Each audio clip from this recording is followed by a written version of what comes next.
نبیل عامر سے یہی کہہ رہا تھا کہ جو گاؤں کی عام کلینک ہوتی ہے اس میں عام سے پیشنٹ آتے ہیں، نزلہ کھانسی ہے، کرنٹلی جو بھی ڈائریا ہے، اور اسکن ڈیزیز کے پیشنٹ آتے ہیں، آئی ڈیزیز کے پیشنٹ آتے ہیں، اور ایمرجنسی کے پیشنٹ کہیں اور چلے جاتے ہیں. کچھ آ بھی جاتے ہیں تو ہم ان کو گائیڈ کر دیتے ہیں. اب جو پیشنٹ نزلہ کھانسی کا پیشنٹ ہمارے پاس آتا ہے کلینک میں، تو ہم ان سے ایسے ہی نہیں ہے کہ خالی ہم ان کو نزلہ کھانسی کی دوا دے دیں. ہم ان کی ہسٹری ضرور لیتے ہیں.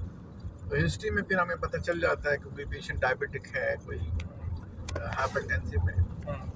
یہ بڑا ضروری ہے کہ پیشنٹ جو بھی آپ کے پاس آئے اس کی آپ نے ہسٹری ضرور لینی ہے، اس کی فیملی ہسٹری آپ نے لینی ہے، پھر اس کا ایگزامینیشن ہے وہ آپ نے کرنا ہے.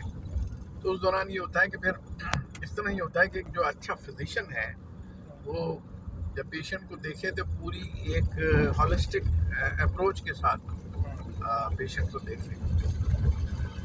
اب اس میں کوئی ڈائبٹک ہوتا ہے، کوئی ہائپرٹینسو ساتھ میں ہوتا ہے تو اس کی کور بھی ہو جاتی ہے، اور ساتھ یہ بتاتا ہے کہ مجھے کھانا کھاتا ہوں تو معدے میں جلن ہو جاتی ہے.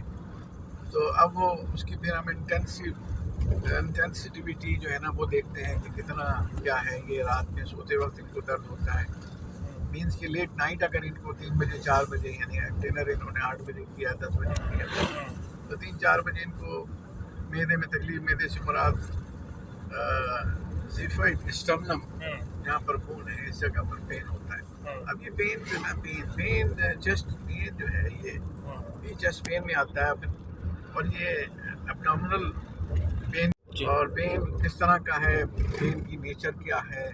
بریکنگ ان نیچر ہے، میٹھا سے درد، اسٹیبنگ پین ہے، اور پین ریڈیٹنگ ہے. تو یہ اس میں سارے پھر ڈائگنوز جو ہے نا بدل جاتے ہیں.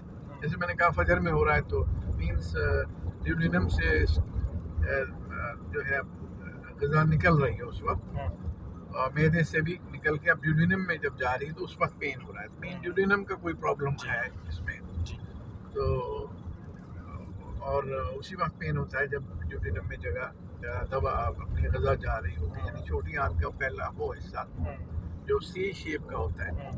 تو پھر ہم ڈائگنوز کرتے ہیں بھائی ان کو ڈیوڈینائٹس ہے یا ڈیوڈینل السر ہے. پھر ان کو مزید ہم گائیڈ کرتے ہیں کہ اس میں اگر یہ پرانا ہے تو اس میں کوئی انڈوسکوپی ہو جائے یا اس کی کوئی بائپسی ہو جائے. دیکھیں اگر کوئی ایسی بیماری تو نہیں پھیل رہی جس کا ہم اندازہ لگا دیں. تو یوں ہم جائیں گے روزانہ کوئی نہ کوئی یا تو ٹاپک لیں گے، تو یوں ہم اپنے سیکھتے چلے جائیں گے. سیکھنے کا زندگی میں ہر سبجیکٹ میں سیکھنے کی کوئی عمر نہیں ہوتی، سیکھنے کا کوئی ٹائم نہیں ہوتا. انسان پہلے تو تھیوری ہے، پھر ڈسکشن ہے. میڈیکل میں سب سے بڑی چیز یہ ہے کہ آپ کو میڈیکل میں جو کچھ بھی آتا ہے یا آپ ایگزام دینے جا رہے ہیں وہ اس کا ڈسکشن ہونا بہت ضروری ہے. تو یوں ہے نا جیسے فرسٹ ایئر میں اناٹمی کا جو سبجیکٹ ہوتا ہے اس میں ڈائسیکشن ہے. ڈائسیکشن جب تک آپ باڈی کا نہیں کریں گے تو باڈی آپ کو سمجھ میں نہیں آئے گی. اور پھر اس کو پڑھیں گے، اور پڑھنے کے بعد پھر اس کو ڈسکس کریں گے.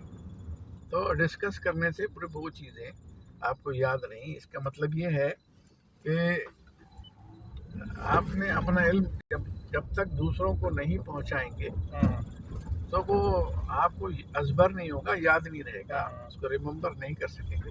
اب دوسروں سے پہنچانے سے مراد یہ ہے کہ ایک تو آپ کے وہ دوست ہیں جو کلیگ ہیں آپ کے ساتھ پڑھ رہے ہیں، تو وہ تو ان کو تو آپ میڈیکل لینگویج میں ہی ڈسکس کریں گے.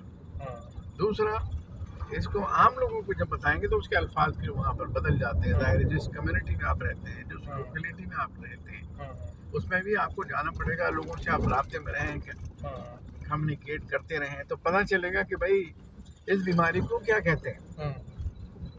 مثال کے طور پہ میں نے ابھی کنگ فہد اسپیشلسٹ ہاسپٹل میں جب میرا اپائنٹمنٹ ہوا سعودی عرب تبوک میں، تو اب ظاہر ہے کہ وہاں پر ہم پاکستان میں ویسے تو ہم پتے کو گال بلیڈر کہتے ہیں، پاکستان میں اردو کی زبان میں پتا کہتے ہیں. اب عربی میں بھی آپ کو آنا چاہیے، ورنہ پھر آپ کو پتہ کیسے چلے گا کہ پیشنٹ کیا بتا رہا ہے کیا نہیں بتا رہا. تو وہ عربی میں اس کو مرارہ کہتے ہیں، ہے نا. تو عربی کل کو اگر آپ کا پروگرام ہو کہ بھائی یو کے سے MBBS کر کے پھر آپ سعودیہ میں جائیں گے، تو اس لینگویج کو ابھی سے ہی آپ سمجھ لیں کہ میڈیکل میں کیا ہے. پھر آپ اس وقت جا کے 6 مہینے ٹریننگ لیں. لیکن عوام کے اندر رہ کر آدمی زیادہ جو لوکل لینگویج ہے وہ زیادہ آدمی سیکھتا ہے، کیونکہ ان سے ہی وہ الفاظ آتے ہیں.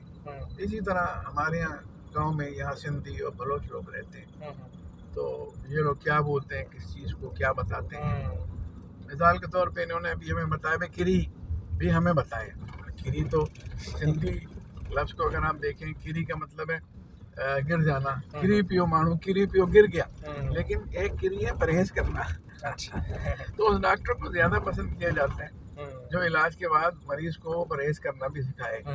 مثال کے طور پہ میدے میں جلن ہو رہی ہے تو اب یہ تمباکو یہاں ہر آدمی جو ہے نا تمباکو کھاتا ہے، یہ بڑا پرابلم ہے. تو میں ہم سے کہتا ہوں بھائی ایک طرف آپ آگ لگاتے ہو اپنے میدے میں، پھر ہم سے کہتے ہو علاج کریں، تو دوسرے دن پھر ہوتا ہے تو ڈاکٹر کی بدنامی ہوتی ہے. تو آپ کو پرہیز بھی لوگوں کو بتانا ہے کہ کس بیماری میں کس طرح کا پرہیز ہونا چاہیے. تو یہ گاؤں کا پرفضا مقام ہوتا ہے. یہاں پر درخت پودے لگے ہوئے ہیں. یہ اس طرح کے پودے ہمارے راستے میں ہیں کہ اس کی وجہ سے یہاں پر فریش ایئر ہے یہاں پر. اور یہ جو دکھائیے جو پودے لگے ہوئے ہیں یہ سارے، یہ صدر ایوب میں گائے تھے یہ سارے ہیلی کاپٹر سے بیچ پھینک کر، کیونکہ ان علاقوں میں گیس کا پرابلم تھا. تو اب یہ جب یہ پودے اگ گئے تو اب یہ سالہ سال اپنے چولہے انہی لکڑیوں سے جلاتے ہیں، اور بلکہ یہاں سے باہر بھی یہ لکڑی جاتی ہے. اس لکڑی کا کوئلہ بھی جلتا ہے اور اس لکڑی گیلی لکڑی بھی یہ چولہے میں جل جاتی ہے. تو دیکھیں ہم جب یہاں پر آئے ہیں تو ہمارا جو ہے نا وہ گاؤں کا یہ تجربہ اور نئی بات ہمیں اس طرح سے پتہ چلتی ہے. تو زندگی بھر آدمی سیکھتا ہے ہر چیز جو ہے. تو میڈیکل کے میدان میں یہ ڈاکٹر عامر جو ہیں آ گئے ہیں انشاءاللہ. اب ینگ ہیں، اب کافی زندگی بڑی ہے، سیکھیں گے کچھ ہم سے سیکھیں گے، کچھ مریضوں کو دیکھ کے سیکھیں گے، کچھ ان کا اپنا جذبہ ہوگا. جب تک مریض کو آپ ہاتھ نہیں لگائیں گے آپ کو کچھ سمجھ میں نہیں آئے گا. آپ مریض کا جو یورین بیگ ہے اس کو دیکھ کے نہیں دیکھیں گے ہاتھ لگا کے کہ اس میں کتنا ml یورین آیا ہے، کس ٹائم پہ آیا ہے، کب یہ خالی ہوا ہے. تو پھر وہ مریض بھی آپ کو بتائے گا، پلس وہ پھر بتائے گا میں فلاں رنگ کی گولی کھاتا ہوں، وہ اپنی زبان میں بتائے گا. پھر آپ دیکھیں گے اچھا فلاں گولی سے اس کو فائدہ ہوتا ہے. تو وہ آپ کا ایکسپیرینس جو ہے نا مریض کے حوالے سے پتہ چلے گا. تو انشاءاللہ پھر باقی باتیں کل ہوں گی. آج اتنا کافی.